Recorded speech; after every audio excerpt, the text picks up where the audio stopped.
Alam niyo minsan bakit nahihirapan tayong magtaas ng kamay?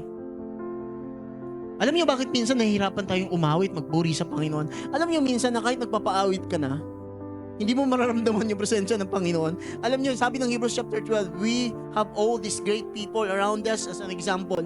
Their lives tell us what faith means. So we too should run the race that is before us and never quit. Ang sinasabi dito, alam mo, nakita mo na yung mga bayani ng pananampalataya kung ano yung ginagawa nila, pero dapat tayo rin ay tatakbo tulad nila.